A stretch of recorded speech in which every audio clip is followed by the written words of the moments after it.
You recently left GCA Savient to start LUMA Partners. Can you tell us a bit about that? Sure. Well, I have always thought that the typical traditional sort of approach of banking to the emerging growth sector is fundamentally there's a disconnect there. I mean, we advise companies that have gone through a significant metamorphosis in terms of their go-to-market strategies, and yet banking has largely remained unchanged for the last 30, 40 years. And so the concept behind LUMA Partners is to take a more strategic approach to the business. We spent a lot of time with strategics. I call it working up funnel, where rather than just adding value by running a process and doing a transaction, you actually work with the big companies to help them figure out with their strategies, what their strategies should be, and given their strategies, what kind of companies would give them the capabilities necessary to fulfill on those strategies, and doing so on an objective basis.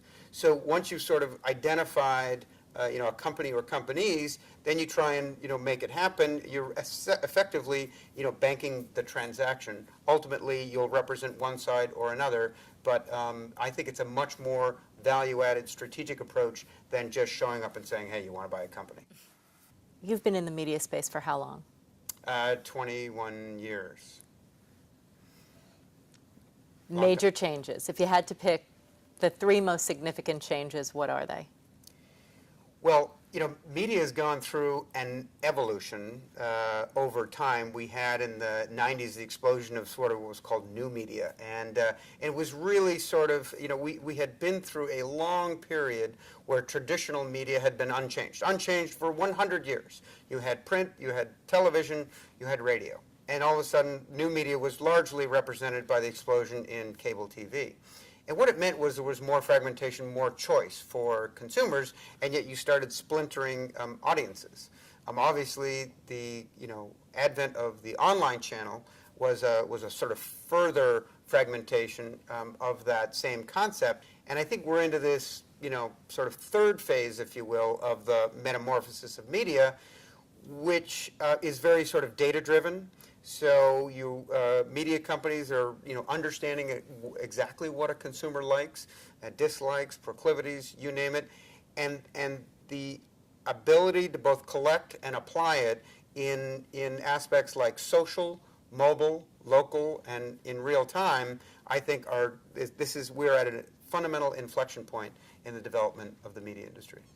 So when I talk to you about our theme today, which is Unbound, everything, everywhere, how does that sort of gel with your vision? I think people recognize that there is this huge opportunity. It is not just the $8 billion that's being spent in the display sector in the online. The advent of all this digital will herald a lot more dollars from offline, and quite frankly, all the learnings of the companies that are doing optimization and targeting online will take that sort of petri dish learnings and apply them to all forms of media, because ultimately they'll all be digitally addressable. And when you do that, you're now talking about a $150 billion marketplace, a lot more attractive. So that's the market. And by the way, the market goes beyond advertising. You're seeing some very innovative things being done on the content side. Content creation, companies like Demand Media. Content discovery. If one publisher spends a lot of money producing a very high-quality piece of content, it's only going to be seen by the limited audience that visits their website. And yet, over here in the real-time web, you could have thousands or tens of thousands of conversations taking place about that particular topic.